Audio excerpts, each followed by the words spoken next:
नमस्कार दर्शकों, आजम खान की मुश्किलें बिल्कुल भी कम होती हुई दिखाई नहीं पड़ रही हैं क्योंकि बीते दिनों उनको जिस तरह से 2 साल की सजा दी गई रामपुर एमपी एमएलए कोर्ट के द्वारा, उसके बाद कई लोगों ने कहा कि यहाँ से आजम खान की जो राजनीति है उसके ऊपर पूरी तरीके से ब्रेक लगता हुआ या फुल स्टॉप लगता हुआ भी नजर आ सकता है। और इस बात को लेकर जब माहौल बना तो दिल्ली के जंतर मंतर पर तमाम कह सकते हैं लोग जमा हुए। उन्होंने आजम खान के पक्ष में ना सिर्फ नारेबाजी की, बल्कि उन्होंने तमाम बातों को सामने रखा कि बिला वजह के मुकदमों में, बिला वजह के मामलों में आजम खान को फंसाया गया है उनकी राजनीति को खत्म करने के लिए। और तमाम कह सकते लोग उस दिन जमा हुए जंतर मंतर पर और एक तरीके से आजम खान के समर्थन में दलीलें पेश करते हुए दिखाई पड़े। लेकिन अब बड़ा सवाल ये बन जाता है कि देखिए 2 साल की सजा दिए जाने के बाद समाजवादी पार्टी की तरफ से एक बार भी कोई बड़ी प्रतिक्रिया सामने नहीं आई।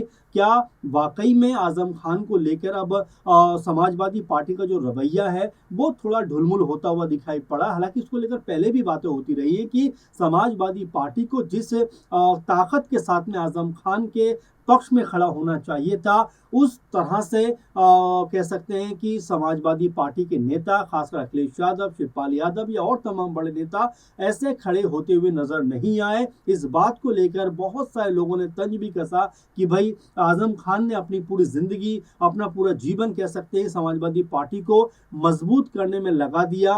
जब 90 के दशक में समाजवादी पार्टी स्टैब्लिश हुई थी, उस समय आजम खान पुरजोर तरीके से समाजवादी पार्टी को बढ़ाने का काम करते रहे। और ये भी देखने वाली बात है कि रामपुर सीट से लगातार 10 से 11 बार जो एमएलए हैं वो चुने गए और एमपी भी चुने गए। लेकिन उसके बावजूद भी रामपुर की जो सीट है, रामपुर का जो क्षेत्र है, उसमें आजम खान की जो पकड़ है वो काफी हद तक कमजोर होती हुई इसलिए भी नजर आई कि जब 2024 में मौलाना नदवी को चुनाव में उतारा गया, उस वक्त कहा जाता है कि आजम खान जरा भी इस पक्ष में नहीं थे कि मौलाना नदवी को यहां से उतारा जाए। लेकिन अखिलेश यादव ने, तमाम समाजवादी पार्टी ने आजम खान की बात नहीं सुनी और मौलाना नदवी को वहां से उतार दिया। हालांकि दूसरी बात है कि मौलाना नदवी जो है भारी मतों से यह चुनाव जीतते हुए दिखाई पड़े। अब ऐसे में यह भी कहा जा रहा है कि क्या ये रणनीति थी जिसके तहत आजम खान का जो कद है वो कमजोर करने का प्रयास किया गया? क्या रणनीति थी सपा की कि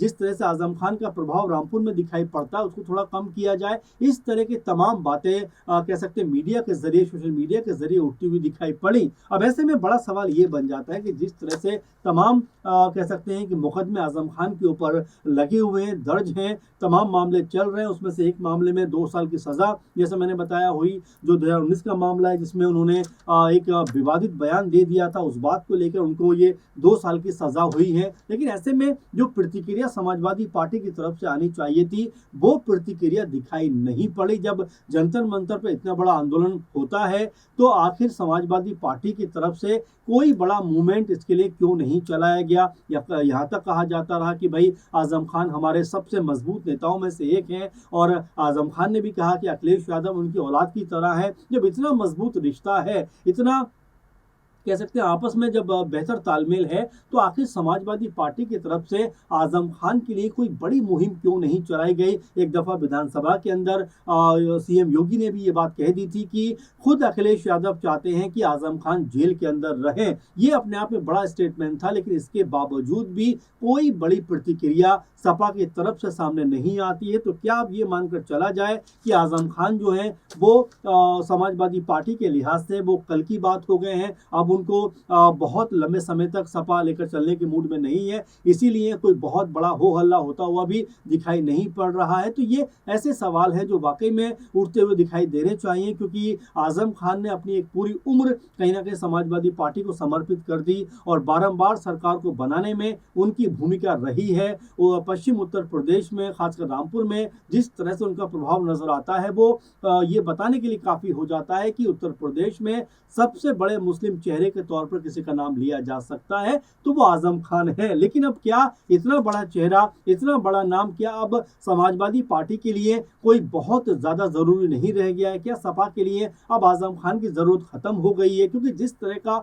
माहौल सपा में बनता हुआ दिखाई पड़ता है, कोई बड़ी प्रतिक्रिया, कोई बड़े बयानबाजी जब नहीं होती है तो जाहिर बात है कि ऐसे सवाल उठ के सामने आएंगे। और जब लोग जंतर मंतर पर पहुंचते हैं और प्रदर्शन करते हैं तो आखिर सपा की तरफ से कोई बड़ा प्रदर्शन देखने को क्यों नहीं मिला? अभी भी प्रतीक यादव का जब निधन हुआ, अखिलेश यादव जी के भाई का, तो उसके बाद तुरंत आजम खान की पत्नी तंजीम फातिमा जी पहुंचती हैं, दिलासा देती हैं अखिलेश यादव को, और ये तस्वीरें सोशल मीडिया पर बहुत ज़्यादा वायरल होती हुई भी दिखाई पड़ी। चूंकि हम लगातार बात कर रहे हैं कि भाई पारिवारिक रिश्ते हैं, बहुत मजबूत तालमेल है, लेकिन उसके बावजूद भी आखिर आजम खान के पक्ष में कोई बड़ी मुहिम बनती हुई उत्तर प्रदेश में क्यों नजर नहीं आती?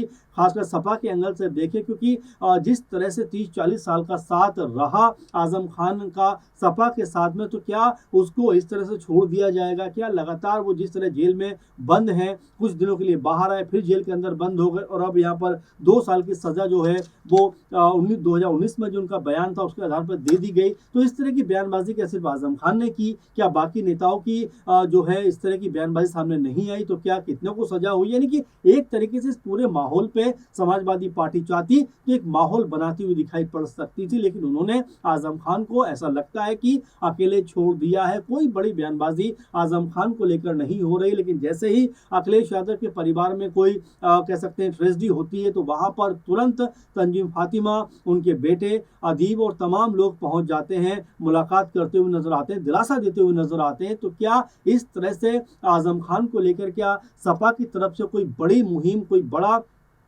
कह सकते हैं मूवमेंट नहीं चलाया जा सकता था ताकि आजम खान के को समर्थन मिल सके, उनको उनका पक्ष मजबूत हो सके? तो तमाम ऐसी बातें हैं जो बिल्कुल कह सकते हैं कि पॉलिटिकल तौर पर रखी जानी चाहिए और रखी भी जा रही हैं, क्योंकि आजम खान कोई छोटा मोटा नाम नहीं है। उत्तर प्रदेश की राजनीति में अपना महत्वपूर्ण और बड़ा कद रखते हैं, लेकिन जिस तरीके से उनको दरकिनार किया गया है, और एक इंटरव्यू में जब जेल से बाहर आए थे तो उनके आंसू छलक पड़े थे। अब वो आंसू छलके, जिस तरह छलके और जिस तरह की बात वो कह गए, वो अपने आप में बहुत मायने रखती है। उन्होंने कहा कि कलेजा या दिल मेरा फटा ही तो नहीं, हम अगर दिल फट गया होता तो हम एक तरफ हो गए होते। यानी कि उनके दिल में अभी भी बहुत ज़्यादा दर्द है, अभी भी बहुत ज़्यादा तड़प है कि किस तरह से उनको इग्नोर किया गया है। और ये बारंबार बात निकलकर सामने आती है कि भाई अखिलेश यादव छोटे छोटे बातों पर जब प्रेस कॉन्फ्रेंस करते हैं, छोटे छोटे मुद्दों पर जब मीडिया के सामने आते हैं, तो आखिर आजम खान को लेकर कोई बड़ी मुहिम क्यों नहीं चलाते? अब तो 2027 की बात करें, चुनाव 27 में होने वाले हैं, तो ऐसे में क्या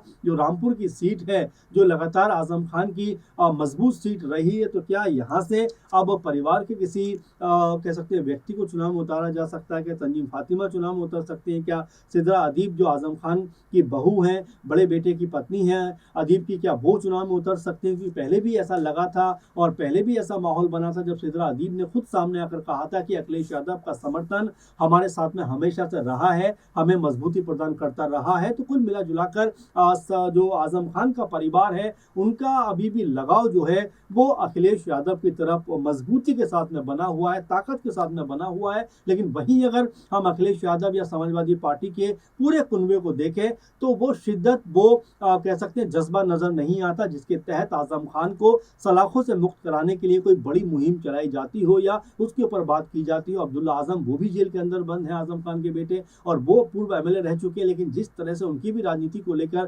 तमाम सारे अब अड़चने सामने आ रही हैं, चूंकि जेल के अंदर बंद है, तो ऐसे में आजम परिवार के ऊपर जो मुश्किलें कुछ सालों पहले शुरू हुई थी वो अभी भी खत्म होने का नाम नहीं ले रही है। लेकिन उसके बावजूद भी उनकी जो पार्टी है, क्योंकि आजम खान चाहते तो किसी भी पार्टी में शामिल हो सकते थे। चंद्रशेखर आजाद लगातार आजम परिवार के संपर्क में रहे, लगातार ये बात कहते रहे कि भाई सड़क से संसद तक हम आजम भाई के लिए लड़ाई लड़ते हुए दिखाई पड़ेंगे। आजाद ने इस तरह की बातों को कहा। वहीं अगर हम एआईएम के जो अध्यक्ष हैं ओवैसी जी की बात करें तो वो भी यही बात कहते हुए दिखाई पड़ते थे। तो यहाँ पर आजम खान के पास कई सारे ऑप्शन थे, लेकिन आजम खान, उनका परिवार अभी भी सपा के अंदर सपा के लिए मजबूती से खड़ा हुआ है। तो ऐसे में अब सपा को भी मजबूती के साथ में आजम खान के बारे में कह सकते हैं एक मुहिम जरूर तैयार करनी चाहिए, उनको लेकर एक माहौल जरूर बनाना चाहिए, क्योंकि जब सपा की तरफ से माहौल बनेगा तो हो सकता है कि आजम खान को कई मामलों में राहत मिलती हुई दिखाई पड़े। चूंकि आजम खान की उम्र 70 के आसपास है, तो ऐसे में आप समझ सकते हैं